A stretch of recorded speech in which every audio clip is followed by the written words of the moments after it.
Wapendwa taifa la Mungu, karibuni katika tafakari ya neno la Mungu, ikiwa ni Dominika ya 6 ya Pasaka katika mwaka C wa kanisa. Somo la kwanza ni la kitabu cha Matendo ya Mitume, sura ya 15, aya ya kwanza hadi aya ya pili na aya ya 22 hadi aya ya 29.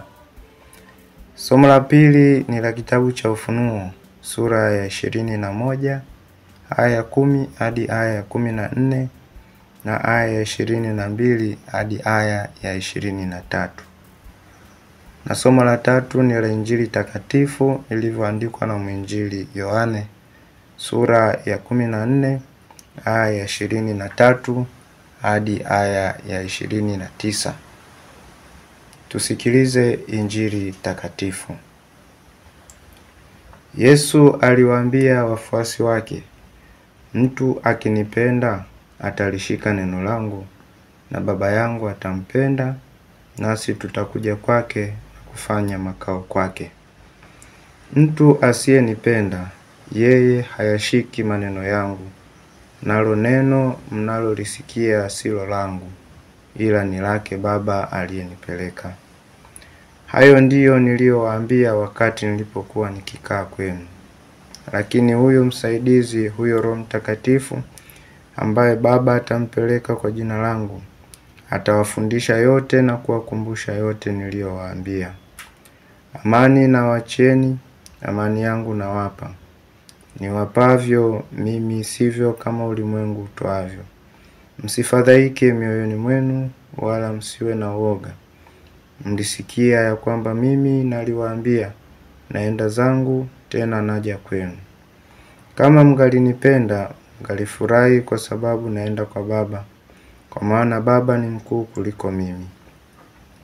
Na sasa nimewaambia kabla halijatokea, kusudi litakapotokea mpate kuamini." Injili ya Bwana. Ndugu zangu katika Kristo, tunaona Bwana wetu Yesu Kristo anawaaga wafuasi wake, lakini anawaachia ujumbe ambao utawasaidia katika kutekeleza kile ambacho wanaagizwa kukitenda ili kuweza kukomboa ulimwengu kutoka katika hali ya dhambi.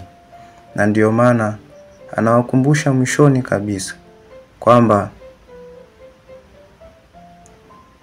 pale atakapotokea ndipo watakaoweza kuamini kile ambacho alikuwa akiwaambia.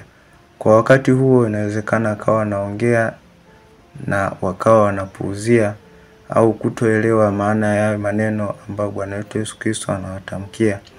Lakini sasa watakapokuwa wakitenda na kuweza kushuhudia ni namna gani ambavyo kuna mpasuko mkubwa sana, kiasi kwamba watu wanakuwa na mioyo migumu na wanakuja kubadilika taratibu, na watu wengi wakaweza kulifuata hilo neno.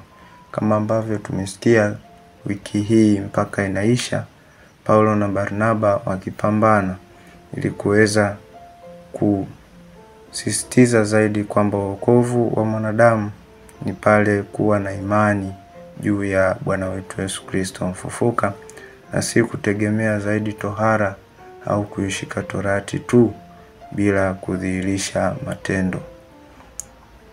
Hivyo ndugu zangu wapendwa katika Kristo, tunaona Bwana wetu Yesu Kristo anawaachia wafuasi wake mambo kama matatu, ambayo nasi tunaweza tukajifunza kwa nafasi yetu, kwa kuwa nasi tumeimarishwa na kuweza kuibeba hii imani kutoka katika msingi wa mitume.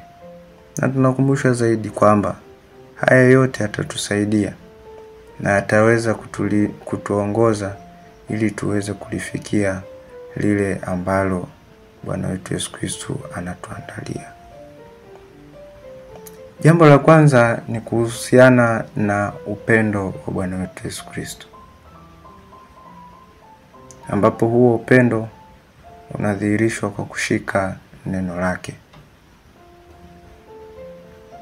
Na hapa anatueleza wazi kabisa kwamba mtu akinipenda atalishika neno langu, na Baba yangu atampenda, nasi tutakuja kwake na kufanya makao kwake. Wapendwa wa taifa la Mungu, siku zote mtu mwenye upendo wa dhati, mtu aliyemkarimu, mara nyingi watu wengi wanakimbilia kwake. Hata kama wakati mwingine wanaweza wasimuelewe, lakini mara nyingi wanakimbilia kwake katika kutafuta faraja, katika kutafuta mafundisho ya kweli. Wanakuwa wanaweza kawa watu wamepotoka au kufanya nini, lakini wanatafuta mtu gani sahihi ambaye anaweza kanisaidia nikapata kutatuliwa matatizo hayo. Kwa hiyo ndugu zangu, kwa kuwa mtu mwenye upendo, na upendo ni katika kulishika neno la Mungu, basi unakuwa msaada mkubwa kwa watu mbalimbali, na we mwenyewe unapata tuzo zaidi na manufaa zaidi. Hivyo ndugu zangu, tuwe na upendo wa kweli ili mwisho wa siku tuweze kuwa imara na kuweza kutambua kwamba maisha haya tunayoishi hapa duniani ndio maisha ya kuweza kutengeneza kwa mazingira kama haya, kudumu katika hali ya upendo na kulishika neno la Mungu kiaminifu.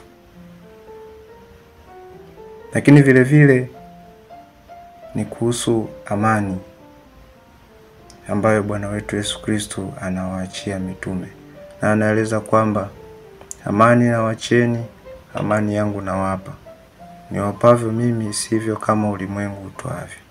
Ndugu zangu, amani ya Kristo inayotolewa hapa ni amani ya ndani, si amani ya nje kama ambavyo sisi mara nyingi tumekuwa tunaipambania. Walimwengu wanaipambania, wanatafuta zaidi amani ya nje na si amani ya ndani, wakati maisha bora, utulivu ulio sawa katika maisha ya nje unategemea zaidi amani ya mtu ndani yake. Hii ndiyo amani ambayo Bwana wetu Yesu Kristo anatuachia, ambao nasi tunatakiwa kuisambaza, kuichochea kwa mataifa mbalimbali, ili ulimwengu tulionao, mataifa tulionayo, nchi tulizonazo, makabila tulionayo na maeneo mbalimbali waipate hii amani na kuweza kuchochea zaidi hali hii ili iweze kutawala katika maisha ya watu. Tofauti na hapo, ndio maana tunapata matatizo mengi, vita, migogoro mbalimbali katika familia, migogoro mbalimbali katika ndoa, kwa sababu ya kutokuwa na amani ndani ya mioyo yetu. Basi kwa maisha kama haya ndugu zangu, tunaalikwa tuweze kuichochea amani ya kweli katika maisha yetu.